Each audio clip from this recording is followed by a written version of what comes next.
Hi everyone, it's Craig from the Support Experience Collective here again with the team, and we're taking a look today at Mental Health Awareness Week. I'm recording this during the week, and we wanted to share some tips around well-being and how to look after yourself at this time. One thing I always do is good advice about going for a walk or listening to some music if I had a stressful day, things to help you unwind. But one of the other things that I like doing when I feel like it's been a tough time or I need to de-stress is reading. And there was a great inspirational piece I read a couple of weeks ago by Kevin Kelly, who founded Wired magazine, and he shared 68 life lessons from his 68 years. And I just found it, I've visited it a couple of times in the last 2 or 3 weeks, and I just found it really inspiring, and it's got me out of a rut or a difficult situation. One of the lessons, for example, he's talking about optimists, and he says the future is decided by optimists, and to be an optimist, you don't have to ignore all the many problems we create. You just have to imagine improving our capacity to solve problems, which I thought was a really nice sentiment. And the 67 other great little tips and ideas, we shared the link below, and I hope you'll enjoy it. And Leanne, I believe that you've had inspiration from another place this week. I have. I always take a lot of inspiration from Queen Dolly, and I was just feeling really tired the other day, and I remembered that I had this Dolly wisdom book that my boyfriend gave me for my birthday a few years ago, and I just had a little lie down and read some Dolly inspiration. So yeah, take inspiration from wherever you can get it.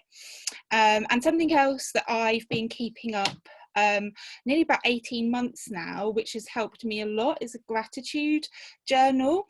And I have this line a day 5-year one, so I really was motivated to keep remembering to do it, and now I'm in my 2nd year, so every day I can see what I was grateful for on that day the year before, and having just got into that practice, found it super helpful.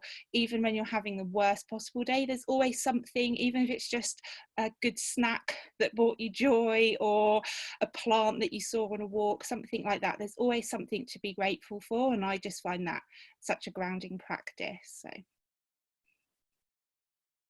those are some really great ideas, Leanne and Craig. And one of the things I've been thinking about is kind of, as leaders, how do we talk about well-being? And often it's sort of, I know I've been sort of guilty of this sort of, you think, oh, everyone must take a lunch break. I'll tell them to take a lunch break, or we'll introduce yoga at work. And these are great ideas, but often it's quite hard to facilitate a conversation around well-being, and people perhaps are shy or don't feel that open to say how they are.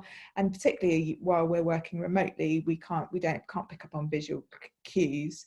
So one idea is to set your team a well-being challenge. So that might be to every day write down something that they're grateful for, and then at the end of the week have a quick meeting, maybe 15 or 20 minutes, to just enable people to share how they've got on with that challenge. And it just helps to facilitate that conversation, build greater connection and trust within the team, and helps you to build your team's resilience around well-being. And I think, Eleanor, you've got another really great, really quick tip that teams can use to help check in.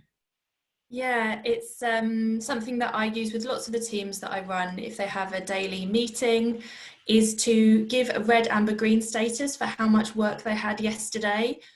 So everyone might say, I was red yesterday, I had more work than I could finish. I was amber, I just about got it done. Or I was green and I had enough time to take a break, or maybe had a bit of extra capacity.